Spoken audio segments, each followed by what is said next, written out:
పూరా లోకల్. మనోహర్ రెడ్డి గారికి ధన్యవాదాలు.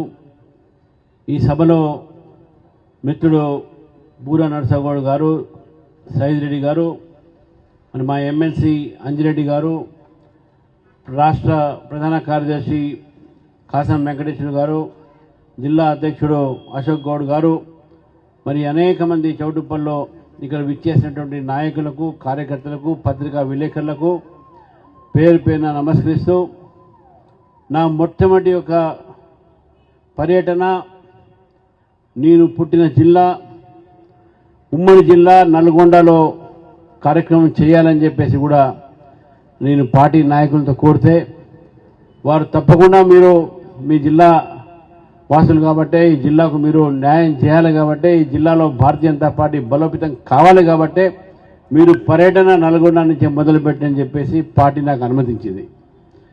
ఈరోజు వందలాది కార్యకర్తలు, భారతీయ జనతా పార్టీ కార్యకర్తలు అనేక సంవత్సరాలుగా పార్టీలో పనిచేసి దేనికోసమైతే మనం ఎదురు చూస్తున్నామో తెలంగాణ భారతీయ జనతా పార్టీ ప్రభుత్వం రావాలి తెలంగాణలో అనేటువంటి ఎదురు ఏది ఉందో అది తొందరలో సాకారం కాబోతుంది. మీ ఉత్సాహం చూస్తుంటే నాకు ఇక్కడ స్పష్టమవుతా ఉంది. నల్గొండ జిల్లాలో ప్రతి గ్రామంలో కూడా భారతీయ జనతా పార్టీ జెండా ఎగరాలి.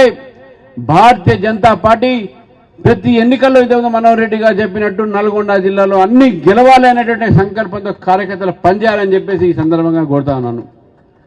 ఈరోజు కాంగ్రెస్ పార్టీ ప్రజా వ్యతిరేక విధానాలకు వ్యతిరేకంగా మనం ఉద్యమం చేయాల్సిన అవసరం కూడా ఉంది. ఒక ప్రజా ఉద్యమం ఈ యొక్క ప్రభుత్వం వ్యతిరేకంగా మనం నిర్మాణం చేద్దాం. రాబోయే రోజుల్లో ఈ ప్రభుత్వం రైతుల్ని, విద్యార్థుల్ని, ప్రజల్ని మోసం చేసినటువంటి ఒక ప్రభుత్వం ఇది. వారు ఎన్నికల్లో చెప్పినటువంటి వాగ్దానాలు ఏది కూడా పూర్తి చేయకుండా ఈరోజు ప్రజల జీవితాలతో చెలగాటమాడుతా ఉన్నారు. రైతుల ఆత్మహత్య ఏంటి, విద్యార్థుల ఫీ రీఎంబర్స్మెంట్ లేక వాళ్ళు విద్యార్థులు అల్లలేకపోవడం ఏంటి, విద్యా వ్యవస్థలు కూడా ఈరోజు బస్సు పట్టిపోయి ఈరోజు ఈ ప్రజలు, తెలంగాణ ప్రజలు అరే కాంగ్రెస్ని ఎందుకు ఎన్నుకున్నాంరా, గత ప్రభుత్వము అవినీతి చేసింది, ఈ ప్రభుత్వం అవినీతితో పాటు ఈ యొక్క రాష్ట్రాన్ని ఇంకా అతలాకుతలం చేస్తుంది. కాబట్టి ఈ రాష్ట్రానికి ఒకటే ప్రత్యామ్నాయం, అది భారతీయ జనతా పార్టీ. భారతీయ జనతా పార్టీ మాత్రమే ఈ యొక్క రాష్ట్రంలో ఒక స్వర్ణ యుగాన్ని తీసుకురాగలుగుతుంది, బంగారు తెలంగాణ నిర్మాణం చేయగలుగుతుంది, ఒక ప్రజాస్వామ్య నిర్మాణం చేయగలుగుతుంది, వికసిత్ తెలంగాణ నిర్మాణం చేయగలుగుతుంది. డబుల్ సర్కార్ ఇంజన్ కూడా మనం భారతీయ జనతా పార్టీ ప్రభుత్వం తెలంగాణలో వస్తే తప్పకుండా ఉంటుందని చెప్పి తెలియజేస్తూ, మరి చాలా నల్గొండలో కూడా పత్రికా విలేకరులు ఉంటారు, చాలా విషయాల మీద అక్కడ మాట్లాడాల్సి వస్తుంది. ఇది కేవలం స్వాగత వేదిక కాబట్టి మీ యొక్క కార్యకర్తలందరూ కూడా మరొకసారి శీర్ష వహించి నమస్కరిస్తూ మీరు సమయం ఇవ్వండి, కష్టపడండి.